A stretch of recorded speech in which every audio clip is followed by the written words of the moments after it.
Hello everyone, আপোনালোকে চাবলৈ আৰম্ভ কৰিছে আপোনালোকৰ আপোন চেনেল ইকাৰ এডুকেশ্যন আৰু মই অভিজিত মজুমদাৰ। আজি এটা বেসিক কনসেপ্ট লৈ আহিছো কাৰণ বহুত ল'ৰা ছোৱালীয়ে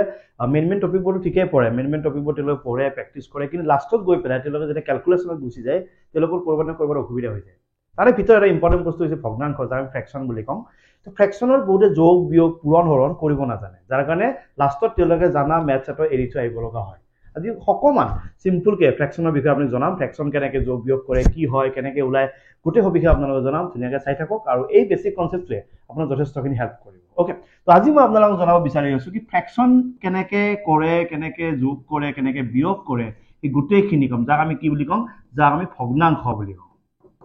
কি বুলি কওঁ? ভগ্নাংশ। মনত থাকিব। তো ভগ্নাংশ বুলি কোৱাৰ লগে লগে আপোনাৰ কথা এটা কথা মনত ৰাখিব যে যিকোনো বস্তু এটাৰ যদি আমি 4 ভাগ কৰিলো, তার আমি এক ভাগ যদি খাব যাও তাক কি কয়? 4 ভাগৰ এভাগ বুলি কয়। ঠিক আছে, যিকোনো বস্তু এটাক যদি আমি এনেকৈ ভাগ কৰিছো 1 2 3 4 5 6 7 8 8টা ভাগ কৰিছো, তার 3টা ভাগ মই খাই পেলাইছো, তাক কি বুলি কয়? 3/8 বুলি মাতা হয়, মানে 8 ভাগৰ এভাগ বুলি মাতা হয়। ফ্ৰেকশন বুলি ক'লে মনত ৰাখিবা ইয়াতে যি দুটা সংখ্যা মই ব্যৱহাৰ কৰিছো এই সংখ্যা দুটা মই কেৱল হোল নাম্বাৰ ব্যৱহাৰ কৰিছো, ইয়াতে মই মাইনাস সংখ্যা ব্যৱহাৰ নকৰো। ওকে, ইয়াত আমি নেগেটিভ নাম্বাৰ ব্যবহাৰ নকৰো, ইয়াত কেৱল পজিটিভ নাম্বাৰ ব্যবহাৰ কৰিম, অৰ্থাৎ হোল নাম্বাৰ ব্যবহাৰ কৰিম, যাক আমি পূৰ্ণ সংখ্যা বুলি কওঁ। ক্লিয়াৰ? ইয়াতে যেটা সংখ্যাবোৰ লিখিছো তাৰ ওপৰৰ সংখ্যাটো আৰু তলৰ সংখ্যাৰ নিজৰ নিজৰ এটা নাম আছে। তলৰ সংখ্যাটো আমি কি বুলি কওঁ? হৰ বুলি কওঁ, যাক ইংৰাজীত ডিনোমিনেটৰ বুলি কওঁ। আৰু ওপৰটো আমি কি বুলি কওঁ? লব বুলি কওঁ, যাক ইংৰাজী আমি নিউমাৰেটৰ বুলি কওঁ। মনত থাকিব, তলৰ সংখ্যাটো আমি হৰ বুলি কওঁ, যাক ইংৰাজীত ডিনোমিনেটৰ বুলি কওঁ। ওপৰটো আমি লব বুলি কওঁ, যাক ইংৰাজীত নিউমাৰেটৰ বুলি কওঁ। ঠিক আছে? ওকে, তো ভগ্নাংশ বুলি কোৱাৰ লগে লগে ভগ্নাংশৰ বিভিন্ন পাৰ্ট থাকিব, বিভিন্ন টাইপ থাকিব। তো মই অকমান টাইপস অফ ফ্ৰেকশন বুলি যদি ক'ব যাওঁ, ফ্ৰেকশনৰ কি কি পাৰ্ট আছে, কি কি সিহঁতৰ নাম আছে, সেই নামখিনি তুমি জানিব লাগিব। ঠিক আছে, সিহঁতৰ নিজা নিজা কিছুমান নাম আছে, নামখিনি তুমি জানিব লাগিব। তাৰ এক নম্বৰ হৈছে কি, আমি কিছুমান এনেকুৱা ফ্ৰেকশন দেখা পাম, যিবোৰক আমি প্ৰপাৰ ফ্ৰেকশন বুলি কওঁ। কি বুলি কওঁ? প্ৰপাৰ ফ্ৰেকশন। আৰু প্ৰপাৰ ফ্ৰেকশনক অসমীয়াত কি বুলি কয় জানা? প্ৰকৃত ভগ্নাংশ বুলি কয়। কি বুলি কয়? প্ৰকৃত ভগ্নাংশ। আৰু প্ৰকৃত ভগ্নাংশ কোনবোৰ? যেতিয়া এটা ভগ্নাংশৰ ওপৰতটো ধৰা সৰু, তলতটো ধৰা এনেকুৱা ডাঙৰ ওলাইছে। যিকোনো এটা ভগ্নাংশৰ ওপৰতটো সৰু আৰু তলতটো যদি ডাঙৰ ওলায়, এনেকুৱা ভগ্নাংশ কি বুলি কয়? প্ৰপাৰ ফ্ৰেকশন বা প্ৰকৃত ভগ্নাংশ বুলি কোৱা হয়। মনত থাকিব, ওপৰতটো সৰু, তলতটো ডাঙৰ। ক্লিয়াৰ? 2 নম্বৰতে ইয়াৰ কি আছে? ইমপ্ৰপাৰ ফ্ৰেকশন। কি হয়? ইমপ্ৰপাৰ ফ্ৰেকশন। ইমপ্ৰপাৰ ফ্ৰেকশন বুলি ক'লে তাক অসমীয়াত কি বুলি কয় জানা? অপ্ৰকৃত ভগ্নাংশ। মনত থাকিব, অপ্ৰকৃত ভগ্নাংশ। আৰু অপ্ৰকৃত ভগ্নাংশ বুলি ক'লে ইয়াৰ উলটা, ওপৰত ধৰা ডাঙৰ আছে, তলত ধৰা সৰু আছে, এনেকুৱা ভগ্নাংশ কি বুলি কয়? অপ্ৰকৃত ভগ্নাংশ বুলি কয়, যাক আমি ইমপ্ৰপাৰ ফ্ৰেকশন বুলি কওঁ। হল? তো প্ৰপাৰ আৰু ইমপ্ৰপাৰ ফ্ৰেকশনক বাদে আৰু এটা ফ্ৰেকশন আছে, সেই ফ্ৰেকশনটোৰ নাম হৈছে মিক্স ফ্ৰেকশন। মিক্স ফ্ৰেকশন বুলি কোৱা হয়, যাক অসমীয়াত আমি মিশ্ৰ ভগ্নাংশ বুলি কোৱা হয়। ওকে, অসমীয়াত আমি কি বুলি কওঁ? মিশ্ৰ ভগ্নাংশ বুলি কওঁ। মিশ্ৰ ভগ্নাংশ কি হয়? যেতিয়া যিকোনো এটা ভগ্নাংশৰ, ধৰিছো আমি ইয়াতে এখন ৰুটি আছে, ইয়াতে আৰু এখন ৰুটি আছে, দুখন ৰুটি তুমি খাই পেলালা। 3 নম্বৰ ৰুটিখন যেতিয়া তুমি খাব বহিছা, 3 নম্বৰ ৰুটিখন তুমি 2 ভাগ কৰি পেলাই তাৰ 1 ভাগ খালা, কিন্তু 1 ভাগ তুমি খাব নোৱাৰিলা। প্ৰথমতে তুমি দুখন ৰুটি খালা, 3 নম্বৰ ৰুটিখন যেতিয়া খাব বিচাৰিছা, তাৰে তুমি আধা খালা, আধা নাখালা। তাৰ মানে কি? দুখন ৰুটি তুমি কমপ্লিট খালা, 3 নম্বৰ ৰুটিখনক তুমি 2 ভাগ কৰিলা, তাৰ পিছত তুমি 1 ভাগ খালা। দুটাক যদি লগ লগাই দিও, মানে যোগ কৰি দিও, তাক এটা ষ্টাইলত লিখিব পাৰি। এটা ষ্টাইলটো হৈছে এনেকুৱা 2/1/2। ইয়াকে কি বুলি কয়? মিশ্ৰ ভগ্নাংশ বুলি কয়। মানে এটা থাকিব গোটা সংখ্যা আৰু এটা থাকিব ভগ্নাংশ, দুকে লগ লগালে তাক কি বুলি কয়? মিশ্ৰ ভগ্নাংশ। কেৱল মনত ৰাখিবা, মিশ্ৰ ভগ্নাংশৰ মাজত একো চিম্বল নাই, মানে কিন্তু প্লাস থাকে, পূৰণ নহয়। মানে 2ৰ লগত হাফটো যোগ হৈ আছে, আৰু যোগ হৈ থাকিলে তাক এইটো ষ্টাইলত লিখা হয়। এই ষ্টাইলটো কি বুলি কয়? মিক্স ফ্ৰেকশন বা মিশ্ৰ ভগ্নাংশ বুলি কোৱা হয়। অকমান কনসেপ্টটো মনত পৰিছে? ইয়াৰ পিছতো কিছুমান এনেকুৱা ভগ্নাংশ আছে, তাক মই তোমাক অকমান কৈ দিছো। এটা হৈছে লাইক ফ্ৰেকশন। কি বুলি কোৱা হয়? লাইক ফ্ৰেকশন। লাইক ফ্ৰেকশন বুলি ক'লে অসমীয়াত তাৰ নাম হৈছে সদৃশ। অসমীয়াত তাৰ নাম কি হয়? সদৃশ ভগ্নাংশ। ওকে, লাইক ফ্ৰেকশন বুলি ক'লে বা সদৃশ ভগ্নাংশ বুলি ক'লে এটা ভগ্নাংশ নহয়, এটাতকৈ বেছি 3টা ভগ্নাংশ একেলগে আছে। 2/7, 3/7, 5/7। মানে কি? এটাতকৈ বেছি এনেকুৱা কিছুমান ভগ্নাংশ আছে, এনেকুৱা কিছুমান ফ্ৰেকশন আছে, যিবোৰ ভগ্নাংশ বা ফ্ৰেকশনৰ তলৰ নাম্বাৰবোৰ সেম দেখিছা তলৰ নাম্বাৰবোৰ সেম তেতিয়া ইহঁতক কি বুলি কয় একেলগে লাইক ফ্ৰেকশন বুলি কয় যাক আমি সদৃশ ভগ্নাংশ বুলি কওঁ আৰু উল্টাকে ইয়াৰ এটা নাম আছে তাৰ নাম হৈছে আনলাইক ফ্ৰেকশন বুলি কোৱা হয় মনত থাকিব ইয়াক কি বুলি কোৱা হয় আনলাইক দ্যাট মিন্স অসমীয়াত অসদৃশ ভগ্নাংশ বুলি কোৱা হয় আৰু অসদৃশ ভগ্নাংশ মানে কেনেকুৱা এটা আছে 3/5 এটা আছে 1/2 এটা আছে 4/7 যদি সবৰে তলৰ কথা যদি বেলেগ হৈ থাকে তে ইহঁতৰ এটা নাম থাকিব ইহঁতক কয় আনলাইক ফ্ৰেকশন যাক আমি অসদৃশ ভগ্নাংশ বুলি কওঁ মনত থাকিব ক্লিয়াৰ এটো হৈছে সদৃশ ভগ্নাংশ যাক আমি লাইক ফ্ৰেকশন বুলি কওঁ এটো অসদৃশ ভগ্নাংশ যাক আমি আনলাইক ফ্ৰেকশন বুলি কওঁ ওকে এতিয়া তোমাক এটা কথা তুমি ইয়াতে শিকিব লাগিব যে এটা ইম্প্ৰপাৰ ফ্ৰেকশন যদি তোমাক দিয়া থাকে এটা ইম্প্ৰপাৰ ফ্ৰেকশন যদি দিয়া থাকে সেই ইম্প্ৰপাৰ ফ্ৰেকশনটো তুমি মিক্স ফ্ৰেকশনলৈকে কেনেকৈ কনভাৰ্ট কৰিবা মনত থাকিব লগতে তুমি শিকিব লাগিব যদি এটা মিক্স ফ্ৰেকশন তুমি দিয়া থাকে এই মিক্স ফ্ৰেকশনটোক তুমি ইম্প্ৰপাৰ ফ্ৰেকশনলৈকে কেনেকৈ কনভাৰ্ট কৰিবা ইম্প্ৰপাৰ মানে কি আছিল ইয়াৰ আগতে অকমান আগত কৈছো ইম্প্ৰপাৰ মানে কি আছিল অপ্ৰকৃত ভগ্নাংশ মানে যাৰ ওপৰতটো ডাঙৰ তলতটো সৰু আৰু মিশ্ৰ ভগ্নাংশ মানে য'ত সংখ্যাটো আৰু ভগ্নাংশটো মিক্স হৈ থাকে হ'ব এতিয়া আমি শিকিব গৈ আছো সাপোজ ইয়াতে এটা ভগ্নাংশ আছে 11/2 এটো কি ভগ্নাংশ এটো ইম্প্ৰপাৰ ভগ্নাংশ অৰ্থাৎ অপ্ৰকৃত ভগ্নাংশ কিয় ওপৰতটো ডাঙৰ আছে তলতটো সৰু আছে ইয়াক আমি ইচ্ছা কৰিলে মিশ্ৰ ভগ্নাংশলৈ কনভাৰ্ট কৰিব পাৰো ইয়াক আমি ইচ্ছা কৰিলে কিয়লৈকে নিব পাৰো মিশ্ৰ ভগ্নাংশলৈকে কনভাৰ্ট কৰিব পাৰো কেনেকৈ কৰিব পাৰো জানা এই যোনটো 2 আছে 2টোৰে যদি মই 11 টোক হৰণ কৰো এই যোনটো 2 আছে 2টোৰে যদি মই 11 টোক হৰণ কৰো কেইবা যাব 2 5 গুণ 10 তলত কি থাকিলে 1 থাকিলে হল এই যোনটো 2 এই যোনটো 5 আৰু এই যোনটো 1 এই তিনটা বস্তু যে দেখিছা এই তিনিটা বস্তু লগ লগাই এই ভগ্নাংশটো আমি কি কৰিব পাৰো মিশ্ৰ ভগ্নাংশ সজাব পাৰো কেনেকৈ জানা এই ওপৰত যেটো 5 দেখিছা সেই 5টো তুমি কাষত লিখিবা যেটো দি হৰণ কৰিছা হি হৰে হৰণে হৈ থাকিব আৰু যেটো সংখ্যা ৰৈ গল ৰৈ যোৱা সংখ্যাটো তুমি ক'ত লিখিবা ওপৰত লিখিবা দ্যাট মিন্স 11/2 যেটো তুমি মিশ্ৰ ভগ্নাংশ বনাইছা বনাওতে কিমান পাইছা 5/1/2 পাইছা এতিয়া আমি যোনটো মিশ্ৰ ভগ্নাংশ দেখিছা এই যোনটো সংখ্যা এই সংখ্যাটো আমি কি কৰিম ইম্প্ৰপাৰ ফ্ৰেকশন বনাব যাম কেনেকৈ বনাম এই তলৰ যোনটো 2 আছে তাক যেনেকৈ আছে তেনেকৈ ৰাখিবা তাক লছন নকৰিবা প্ৰথমে ইয়া দুটা কি কৰিবা পূৰণ কৰিবা কেনেকৈ 5 2 গুণ 10 হৈ গল আৰু সেই পূৰণ কৰাৰ পিছত ওপৰৰ যেটো সংখ্যা আছে এই সংখ্যাটো তুমি কি কৰিবা যোগ কৰিবা 5 2 গুণ 10 10 একে কিমান 11 ওপৰত থাকিল 11/2 আৰু ইয়াতে আছে 5/1/2 এটো আছে ইম্প্ৰপাৰক আমি কি কৰিছিলো মিশ্ৰ বনাইছিলো আৰু এই মিশ্ৰ ভগ্নাংশটো কি কৰিছো ইম্প্ৰপাৰ ফ্ৰেকশন বনাইছো ক্লিয়াৰ একদম বেসিক কনসেপ্ট যিসকলে নাজানা তেওঁলোকক মই হেল্প কৰিব বিচাৰিছো যিসকলে নাজানা তেওঁলোকক মই হেল্প কৰিব বিচাৰিছো ওকে ইয়াৰ পিছত এটা পাৰ্ট থাকে সেই পাৰ্টটোৰ নাম হৈছে ইকুইভেলেন্ট ফ্ৰেকশন যাক অসমীয়াত কি বুলি কয় জানা সমতুল্য বুলি কোৱা হয় কি বুলি কোৱা হয় সমতুল্য ভগ্নাংশ বুলি কোৱা হয় ইয়াৰ অৰ্থ কি হয় যেতিয়া তোমাক এটা ভগ্নাংশ দিব সাপোজ এটা ভগ্নাংশ দিছে 2/5 তুমি কেৱল এটা কথা মনত ৰাখিবা যিকোনো এটা ভগ্নাংশৰ ওপৰত এটা সংখ্যা থাকে তলৰ এটা সংখ্যা থাকে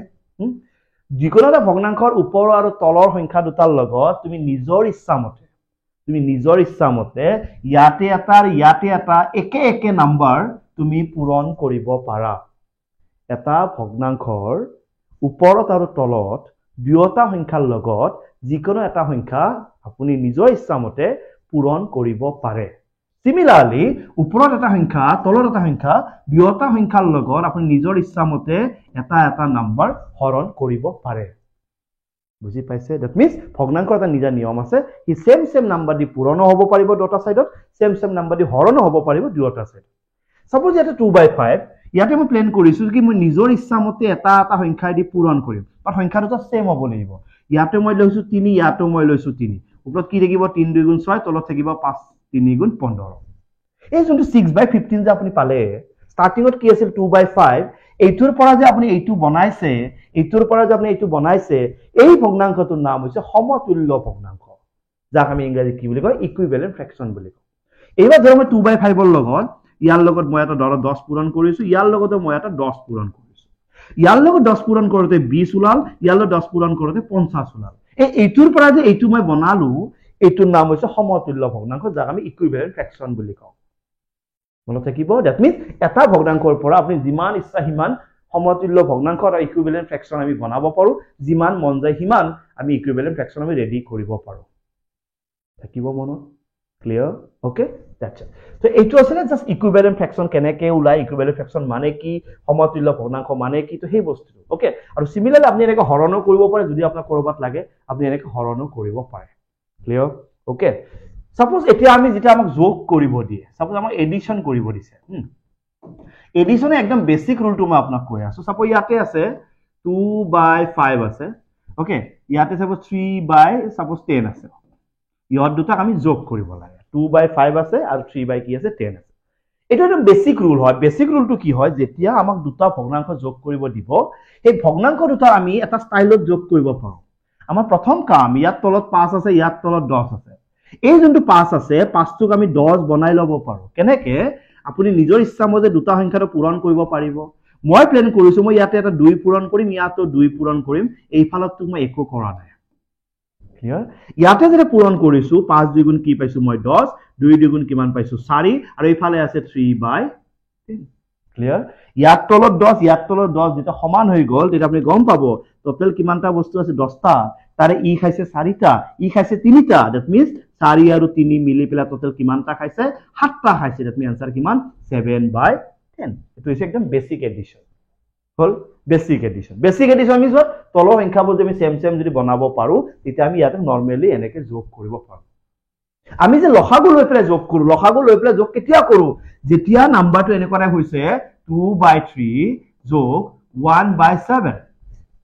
হল এনেকুৱা ক্ষেত্ৰত আমি লসাগু ইউজ কৰো কিন্তু যেতিয়া আমি সৰু বাচ্চাক পঢ়াও বা আপুনি বেসিক হিচাপে যেতিয়া পঢ়িব লসাগু নলোৱাকো আপুনি কৰিব পাৰে কেনেকৈ কৰিব পাৰে আপোনাৰ প্ল্যানিং কি তলৰ নাম্বাৰ দুটা সেম হ'ব লাগে আপুনি প্ল্যান কৰক ইয়াত তলত 3 আছে 3 ৰ লগত আপুনি 7 ইনটু কৰক ইয়াত তলত 7 আছে 7 ৰ লগত আপুনি 3 ইনটু কৰক হল ইয়াতে যে 7 ইনটু কৰিব ওপৰতটো বেয়া পাব তাকো আপুনি কি দিব লাগিব 7 দিব লাগিব ইয়াতে যে 3 পূৰণ কৰিব ওপৰতটো বেয়া পাব তাকো আপুনি কি দিব লাগিব 3 দিব লাগিব তলতটো কি আছে 7 3 গুণ 21 7 2 গুণ কিমান 14 তলত কি আছে 7 3 গুণ 21 3 1 গুণ কিমান 3 দুয়োৰে তলত দুটা সেম হৈ গল যিকোনো এটা আপুনি লিখি দিয়ক ইয়াত 14টা ইয়াত 7টা টোটাল কিমানটা হ'ব 17টা আপুনি এনেকৈ যোগ কৰিব লাগে আপুনি এনেকৈ নহয় কি এলসিএম ওলাবই লাগিব এনেকৈ কোনো কথা নাই আমি এনেকৈ এলসিএম নলোৱাকো যোগ কৰিব পাৰো বা বিয়োগ কৰিব পাৰো সেম স্টাইলত ইয়ালৈকে বুজি পাইছে আপোনালোকে মই বেসিক কনসেপ্ট বুজাই আছো আপোনাক মই কিবা ডাঙৰ শিকাব যোৱা নাই কাৰণ মই সদায় কওঁ যাৰ বেসিকটো টাইট হয় বেসিকটো ষ্ট্ৰং হয় সেই ল'ৰা-ছোৱালীয়ে ডাঙৰ মেথছ কৰিব পাৰে আৰু যে বেসিক নাজানাকে ডাঙৰ মেথছ কৰিব যায় এটো ল'ৰা-ছোৱালী সদায় পিছলৈ তলত পৰি যায় দেখাত তোমাৰ এনেকৈ লাগিব বা ইমান ডাঙৰ মেথছ কৰিছে কেতিয়া পিছত গম পাব সি নিজে তলত পৰি যাব হল গতিকে বেসিকৰ পৰা যি যায় সি অলপ স্লো যাব সি লাহে লাহে যাব সি বহুত দূৰলৈকে যাব সেইকাৰণে মই বেসিকত বিশ্বাস কৰো ট্ৰিকত বিশ্বাস নকৰো যাত বেসিক ষ্ট্ৰং তুমি চাগে ধৰক যোগ বিয়োগ কৰিব জানা মই নাজানে বুলি কোৱা নাই তুমি এইটো নিয়ম তুমি নাজানা এইটো নিয়ম নাজানাকে তুমি যোগ বিয়োগ কৰি আছা প্ৰবলেম নাই কৰবাত ধৰা এই নিয়মটো তুমি দেখিলা যে গম পাব এনেকৈ পাৰি নেকি মই তো জানাই নাছিলো সেইটো বেয়া কথা জানি পেলাই আগলৈকে যোৱা নজনাকে আগলৈকে নাযাবা হ'ব এনেকৈ হ'ব না মানে তামাম ডিগ্ৰী চাইৰফালে ডিগ্ৰী নি ক্লাছ 7 বাচ্চাটো পঢ়াটো হাতখন কপি যায় তেনেকৈ ডিগ্ৰী কি মূল্য আছে দেখাত কিন্তু বহুত সাৰ্টিফিকেট কিন্তু ক্লাছ 7 বাচ্চাটো পঢ়াতে তা হাতখনকে কপি যায় এই যোগটো কৰিব নোৱাৰে বিয়োগটো কৰিব নোৱাৰে এনেকুৱা হ'ব নালাগে ওকে এটো সিমিলাৰ যেনেকৈ যোগৰ কাৰণে কৰিছে এটো এনেকৈ বিয়োগৰ কাৰণে তুমি কৰিব পাৰা হল সেম স্টাইলত তুমি এনেকৈ বিয়োগো কৰিব পাৰা যেনেকৈ স্টাইলত যোগটো কৰিছো ক্লিয়াৰ ওকে যেনে তুমি প্ৰডাক্ট কৰিবা দ্যাট মিন্স পূৰণ ফল কৰিবা যেটা তুমি প্ৰোডাক্ট কৰিবা দ্যাট মিন্স পূৰণ ফল কৰিবা সাপোজ ইয়াতে আছে 2/3 ইনটু ইয়াতে আছে 7/10 হল পূৰণ ফলৰ নিয়মটো কি হয় যেতিয়া দুটা সংখ্যা যেটা পূৰণ ফল থাকিব ইয়াতে বিভিন্ন ধৰণৰ আমি কিছুমান নিয়ম কৰো ওকে বিভিন্ন ধৰণৰ নিয়মটো কেনেকুৱা সিম্পলি মই এটা বস্তু কম যাক আমি সিম্পলিফিকেশন বুলি কম বা সিম্পলেস্ট ফৰ্ম বুলি কম সিম্পলেস্ট ফৰ্ম মানে যাক তুমি কাটা কাটি বুলি কোৱা সিম্পলেস্ট ফৰ্ম মানে যাক তুমি কি বুলি কোৱা কাটা কাটি কৰা বুলি কোৱা যে সাপোজ ইয়াতে আছে 12 ইয়াতে আছে 24 এই কাটা কাটিটো আহিল কেনেকে এই কাটা কাটি যে কৰে মানুহজনে এক তুমি যে কোনবা কাটা কাটি মই বুজি নাপাম স্যার ক্যান্সেলেশন ভুল হয় কাটা কাটি আহিল কৰ পৰা কিয় আহিল কাটা কাটি কিয়ৰ কাৰণে লাগিল কাটা কাটি সেই কাটা কাটি কৰা ক্যান্সেলেশন নিয়মটো মই কৈ আছো অকমান আগত যে মই কলো যে দুটা সংখ্যা তুমি নিজৰ ইচ্ছামতে হৰণো কৰিব পাৰা নিজৰ ইচ্ছামতে পূৰণো কৰিব পাৰা তো নিজৰ ইচ্ছাৰে পূৰণ কেনেকৈ কৰে মই তোমাক দেখাই দিলো এই নিজৰ ইচ্ছামতে হৰণ কেনেকৈ কৰে মই তোমাক দেখাম ইহত দুটা তুমি জানা ইয়াকো কিবা এটা সংখ্যা দি হৰণ যায় ইয়াকো কিবা এটা সংখ্যা দি হৰণ যায় হল ইয়াক 2 দি হৰণ যায় ইয়াক 2 দি হৰণ যায় চাবা দে হল ইয়াক 2 দি হৰণ গলে কেইবাৰ থাকে 6 বাৰ যায় ইয়াক 2 দি হৰণ গলে কেইবাৰ থাকে 12 বাৰ এটুকে লৰা ছোৱালীয়ে কাটাকাটি কৰে কেনেকে ইয়াতে আছে 12 ইয়াতে আছে 24 তো সিহঁতে কি কৰে 2 দি কাটিলো 6 বাৰ 2 দি কাটিলো 12 বাৰ চোৱা এনসাৰ সেম আহিছে মানে এই যোনটো হৰণ কৰাটো লাহে লাহে সিহঁতে নিলিখে ডাইৰেক্ট কাটি দিয়ে বুলি কয় আলটিমেটলি সিহঁতে এনেকে হৰণ কৰিছে কেনসেলেশনটো মই তোমাক বুজাই আছো একদম মেজৰ পাৰ্ট কেনসেলেশন নাজানা ল'ৰা এটাই পৰীক্ষাত বহাটো ভাবিবই নোৱাৰে হল এটু দি এটু আমি কৈছো না সেম নাম্বাৰে হৰণ কৰিব পাৰি তো ইয়াকো 2 দি হৰণ কৰিছো ইয়াকো 2 দি হৰণ কৰিছো পাৰি ইয়াক 2 দি হৰণ কৰিছো 6 বাৰ ইয়াক 2 দি হৰণ কৰিছো 12 আর ইয়াতে যেটা কাটাকাটি করা বুলি কয় কিবা ক্যান্সেলেশন করা বুলি কয় এই যে দুটাই তুমি হরণ কৰিছিলা সেই দুটাই দি হৰণ কৰাটো দেখাই নিদিয়ে মনতে ভাবি লয় 2 দি হৰণ কৰিছো 6 বাৰ 2 দি হৰণ কৰিছো 12 বাৰ মনতে ভাবি লয় এটা ইয়াতক চোৱা ইয়াক আকৌ হৰণ যাব ইয়াক আকৌ হৰণ যাব ইয়াক আকৌ 2 দি যাব ইয়াক আকৌ 2 দি যাব ইয়াক 2 দি গলে কেইবাৰ 3 বাৰ ইয়াক 2 দি গলে কেইবাৰ 4 বাৰ কথাটো বুজি পাইছা হল তো ইয়াতো এনেকুৱা 2 দি আমি কাটাকাটি কৰিম হ'ব সেইটো স্টাইলত সৰি নট 4 বাৰ 6 বাৰ কেইবাৰ 6 বাৰ ওকে তো ইয়াকো ধৰ 2 দি কাটিছো 3 বাৰ 2 দি কাটিছো 6 বাৰ হৈ গল ইয়াতে আকৌ ইয়াক আকৌ কি দি যাব 3 দি ইয়াক আকৌ কি দি যাব 3 দি 3 দি 3 কেইবাৰ যাব একবাৰ 6 3 দি কেইবাৰ যাব দুবাৰ ইয়াক যদি 3 দি দিয়া একবাৰ 3 দি দিয়া দুইবাৰ ওপৰত কি দেখা পালা একদম 1 তলত কি দেখা পাইছা 2 এইফালে কি আছে 1 2 মানে এটু একে কি হতে কি বুলি কয় ক্যান্সেলেশন বুলি বহুত লৰাটো হবে ক্যান্সেলেশন কি বস্তু কৰ পৰা আহে কেনেকে কৰে এটুকে ক্যান্সেলেশন বুলি কয় সিম্পল এটা তোমাক বেসিক ক্লাস দিছো এনেকুৱা বহুত টপিক আছে বহুত এবাৰ কোদাউতে কমেন্ট এটা কৰি থৈ যাবা এনেকুৱা বহুত টপিক আছে এনেকুৱা টপিকবোৰ বিৰাট কাম আহে কাৰণ পৰীক্ষা কাল টাইম আছে তোমাৰ হাতত এতিয়া যে সৰু সৰু কথাবোৰ যদি তুমি মনত ভাবি গৈ থাকা তেতিয়া তোমাৰ বহুত কামত আহিব হল এতিয়া আমি এটু ষ্টাইলত লিখিম এটু ষ্টাইলত লিখিম যাৰ আমি ক্যান্সেলেশন বুলি কওঁ ইয়াতে চোৱা এটু কাৰণ নিয়মটো কি এটা ওপৰত এটা তলত থাকিলে হ'ল কাৰণ আমি তলৰ ওপৰত থকাকে হৰণ কৰিব পাৰো একে একে নাম্বাৰ হৰণ কৰিব পাৰো বুলি মই তোমাক কোৱা নাই মই কি কৈছো সংখ্যা দুটা এটা তলত এটা ওপৰত থাকিব লাগিব তাৰ পিছত সেম নাম্বাৰ দি হৰণ কৰিব পাৰি ইয়াতে 2 ইয়াতে 10 ই ওপৰত ই তলত ভাবি থাকা ইয়াক 2 দি হৰণ কৰিম ইয়াকো 2 দি হৰণ কৰিম ইয়াক 2 দি হৰণ কৰিছো ইয়াক 2 দি হৰণ কৰিছো আমি জানো দুটাক কৰিব লাগিব এটাক কৰিলেতো নহব নিয়মত নাই ঠিক দুটাক একেলে কৰিব ইয়াক 2 দি হৰণ কৰিছো ইয়াক 2 দি হৰণ কৰিছো তাছত দেখিছো ইয়াত দুটাক একে একে দি নাযায় ইয়াত দুটাক সেম নাম্বাৰ দি হৰণ নাযায় তো কি কৰিম তাৰ পিছত কি কৰিবা তলে তলে পূৰণ ওপৰে ওপৰে পূৰণ 7 1 গুণ কিমান 7 5 3 গুণ কিমান 15 দ্যাট মিন্স আনসার কিমান 7/15 হিয়াৰ তুমি ক্যান্সেলেশন স্ট্ৰং হোৱা বেসিক স্ট্ৰং হোৱা দেখিবা তোমাৰ পৰীক্ষা ভাল হ'ব ইয়াতে বহুত পাৰ্ট এনেকুৱা পাৰ্ট ওয়াইজ মই আনি থাকিম এটা বস্তু তুমি কৈ থাকিবা লাগে না লাগে ঠিক আছে ইয়াতে আছে 2 1/5 into 3 1/2 into 4 7/3 ওকে প্ৰথমতে ইয়াটো ভাঙি লোৱা তলৰ পাঁচটো এনেকে আছে কেনেকে ভাঙিছিলো 5 2 গুণ 10 10 1 গুণ 1 কিমান 11 2 টো থাকিব 3 2 গুণ 6 6 1 কিমান 7 3 টো থাকিব 7 3 গুণ 12 আৰু 7 মানে কিমান 19 তাছত দেখিছা এইটো কাটা না যায় সেম নম্বৰে হৰণ না যায় এইটো না যায় এইটো না যায় কোনো হৰণ না যায় তো একো প্ৰবলেম নাই তো কি কৰিবা তলৰ গেটা তলত পূৰণ কৰি লিখি দিবা আৰু ওপৰৰ গেটা ওপৰত পূৰণ কৰি তুমি লিখি দিবা এনসাৰটো পাই যাবা ক্লিয়াৰ সবতে যে ক্যান্সেলেশন যাব এনেকুৱা কোনো কথা নাই ক্যান্সেলেশন যাবৰ কাৰণে সেম নাম্বাৰ দি হৰণ যাব লাগিব তেতিয়াহে ক্যান্সেলেশন যাব যে সেম নাম্বাৰ দি হৰণ না যায় এটো এনেকে থাকো একো আপত্তি নাই আমাৰ বুজি পাইছা ন সেম নাম্বাৰ দি হৰণ না যায় আমাৰ একো আপত্তি নাই আমি এনেকে থৈ দিব পাৰো এইটোকে ক্যান্সেলেশন বুলি মানুহে ভয় খাই থাকে ভয় কৰি থাকে বুজি পাইছা একো ডাঙৰ বস্তু নহয় যেতিয়া আমি ফ্ৰেকশনৰ ডিভিজন কৰো হৰণ কৰো ফ্ৰেকশন আমি যেতিয়া ডিভিজন কৰো যাক আমি হৰণ কৰা বুলি কওঁ ফ্ৰেকশন এটা নিজা নিয়ম আছে ই ডাইৰেক্টলি হৰণ কৰিব নোখোজে মানে কেনেকুৱা ইয়াতে আছে 1/3 হৰণ ইয়াতে আছে 2/5 এটো যদি হৰণ কৰিব যাম ফ্ৰেকশনে ডাইৰেক্ট হৰণ পদ্ধতিটো মানি নলয় ই কি মানি লয় প্ৰথমটো যেনেকে আছে তেনেকে থাকিব এই যোনডাল হৰণ সিম্বল এই সিম্বলডাল তুমি নিজৰ ইচ্ছামতে পূৰণ কৰি দিব পাৰা যদি হৰণ থাকে হৰণডাল নিজৰ ইচ্ছামতে পূৰণ কৰি দিব পাৰা তাৰ পিছত যেটো সংখ্যা থাকিব যেটো ভগ্নাংক থাকিব এই ভগ্নাংকটো নিজে নিজে উলটা হৈ যায় 1/3 আছে হৰণটো যদি পূৰণ কৰি দিয়া পিছফালৰ সংখ্যাটো নিজে নিজে উল্টা হৈ যায় তাৰে পিছত তুমি কাটাকাটি কৰিব যাবা এইটো সেম নাম্বাৰ দি হৰণ না যায় এইটো সেম নাম্বাৰ দি হৰণ না যায় এইটো সেম নাম্বাৰ দি হৰণ না যায় কি কৰিবা তলে তলে পূৰণ কৰিবা উপৰে উপৰে পূৰণ কৰিবা 5 1 গুণ কিমান 5 3 2 গুণ কিমান 6 দ্যাট মিন্স আনসার কিমান 5/6 বুজি পাইছা ওকে একদম বেসিক কথাবোৰ পাতিম একদম বেছিক কথাবোৰ ডাঙৰ কথা মই তোমাক পঢ়াব যোৱা নাই ডাঙৰ কথাবোৰ লাইভ ক্লাছত চাই আছা মানে বেছিক কথা কাৰণ বেছিক কথাবোৰ ল'ৰা ছোৱালীয়ে পঢ়িব লাজ কৰে চবতে শিকিব লাজ পায় চবতে এভেইলেবল নাথাকে তেনেকুৱা বহুত বেছিক বস্তু আছে মই অলপকৈ দি যাই থাকিম তোমালোকক লাগে নালাগে এবাৰ কৈ থাকিবা মই দি পেলাই যি বেছিক বস্তু আছে যেনেকুৱা বস্তু আছে গোটেই বস্তুবোৰ দি যাই থাকিম হ'ব এটলিষ্ট একেটা বস্তু বুজি পাইছা যদি বুজি পাইছা মই কুৱেশ্যন কেইটামান টেলিগ্ৰাম গ্ৰুপত দি দিম তোমালোকে প্ৰেক্টিছ কৰিব পাৰা একদম বেছিক কথা ফ্ৰেকশ্যন মানে কি হয় নামকেইটা জানিছা যোগ বিয়োগ পূৰণ হৰণি জানিছা ইনাফ তাতকৈ বেছি জানিব নালাগে হ'ব ইয়াৰ পিছত আৰু কিবা টপিক আছে বেছিক টপিকবোৰ দি থাকিম পঢ়ি থাকিবা চাই থাকিবা আপোনালোকৰ আপোন চেনেল ইগাৰ education thank you so much